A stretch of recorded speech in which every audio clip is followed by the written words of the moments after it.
July 1054 a new star appeared in the sky, जो 23 हफ्तों तक लगातार नेकेड आई से दिखाई दे रहा था। चाइना के लोगों ने इसे नाम दिया गैस स्टार, जो वीनस मतलब बुध ग्रह से 4 गुना ज़्यादा चमक रहा था। बट रियलिटी में यह कोई गैस स्टार या आसमान में कोई नया तारा नहीं, बल्कि एक सुपरनोवा इवेंट था। सुपरनोवा है क्या, यह थोड़ी देर में जानेंगे। लेकिन एक स्टार जो सालों साल जलता रहा, उसका एंड कैसे होता है, आइए जानते हैं। यूनिवर्स का एक रूल है, बिना फ्यूल या एनर्जी सोर्स के कोई भी चीज़ एग्जिस्ट नहीं करती, फिर वो चाहे हमारे लिए खाना हो, पेड़ों के लिए सनलाइट या गाड़ी के लिए पेट्रोल।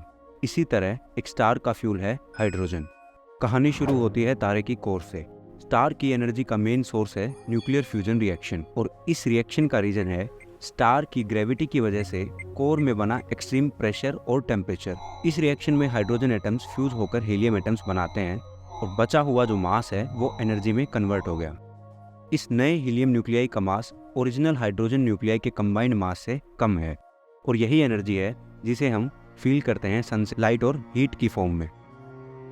एक स्टार का ग्रेविटेशनल फोर्स यानी गुरुत्वाकर्षण बल स्टार की सेंटर की ओर अलाइंड होता है, वहीं न्यूक्लियर फ्यूजन से निकली एनर्जी उसे बाहर की ओर धकेलती है। प्रेशर और ग्रेविटी के बीच का डेलिकेट इक्विलिब्रियम ही स्टार को through out it's life stable रखता है। स्टार जलता रहेगा जब तक हाइड्रोजन हीलियम में कन्वर्ट होती रहेगी, बट इसकी भी एक लिमिट है, और यहाँ से शुरू होगा इसका एंड। जैसे ऑक्सीजन, जिसके बिना हम जिंदा नहीं रह सकते और वही हमारे शरीर के बूढ़े होने का एक प्राइम रीजन है, वैसे ही हाइड्रोजन का हीलियम में फ्यूजन ही स्टार की डेथ का रीजन है। हीलियम का मास हाइड्रोजन से ज़्यादा है, जिसकी वजह से हीलियम स्टार की कोर में एक्युमुलेट होती रहती है। न्यूक्लियर फ्यूजन रिएक्शन स्लो हो जाएगी, मतलब conversion of hydrogen into helium gets more and more difficult. इसे अवॉइड करने और बैलेंस को बनाए रखने के लिए कोर में टेम्परेचर बढ़ने लगता है और स्टार अपना साइज धीरे धीरे बढ़ाने लगता है। इसका मतलब डायनासोर्स ने जो सूरज देखा था वो आज के मुकाबले छोटा और कम गर्म था। स्टार अपनी बाहरी परतें फैला लेगा और साइज भी बढ़ा लेगा। धीरे धीरे इसका साइज शुरुआती साइज से 100 गुना हो जाएगा, जिसे हम बोलते हैं रेड जाइंट। साथ ही साथ कोर में स्लोड न्यूक्लियर फ्यूजन से इतनी एनर्जी रिलीज नहीं हो रही कि वो ग्रेविटी के इस फोर्स को रोक सके, और अब इसका एंड साइलेंट होगा या ड्रामेटिक, स्टार के मास पर डिपेंड करता है। अगर स्टार का मास हमारे सूरज के जितना है तो रेड जाइंट बनने के बाद इसकी कोर सिकुड़ने लगेगी। यहाँ प्रेशर और टेम्परेचर इतना बढ़ गया कि हीलियम एटम्स भी कार्बन एटम्स में बदलने लगेंगे। पर स्टार का मास इतना भी ज़्यादा नहीं है कि कार्बन के स्ट्रॉन्ग एटॉमिक स्ट्रक्चर को ये बदल सके। अब कोर स्टेबल हो चुकी है।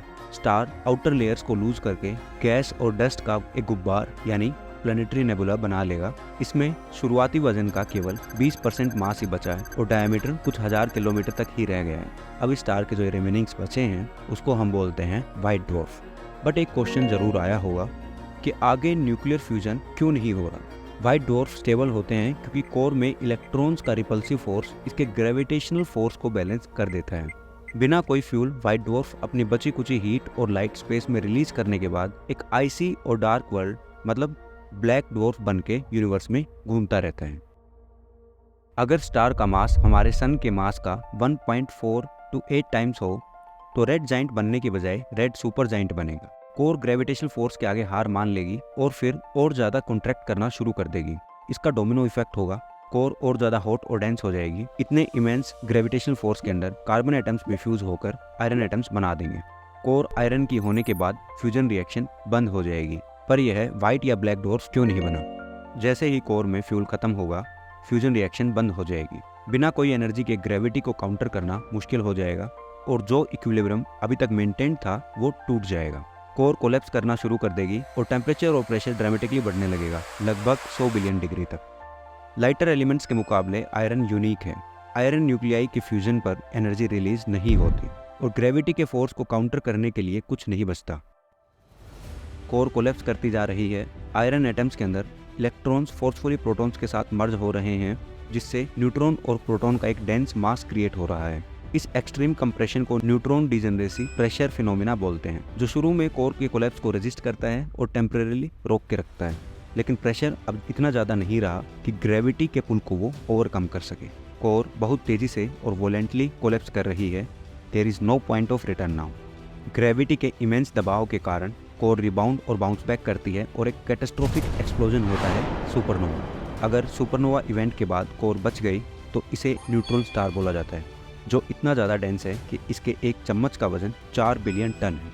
इसका डायमीटर केवल 15 किलोमीटर ही है और सरप्राइजिंग फैक्ट ये है कि ये 1 सेकंड में अपने एक्सिस के अराउंड 500 बार घूमता है। लास्ट सिनेरियो में अगर इस स्टार का मास हमारे सूरज से 15 गुना ज़्यादा होता तो न्यूट्रॉन्स भी इसके ग्रेविटेशनल फोर्स के आगे हार मान लेते और इसकी कोर एक सिंगल पॉइंट पर सिकुड़ कर एक ब्लैक होल बना देती। ब्लैक होल इतना ज़्यादा डेंस है कि लाइट भी उससे नहीं बच पाती।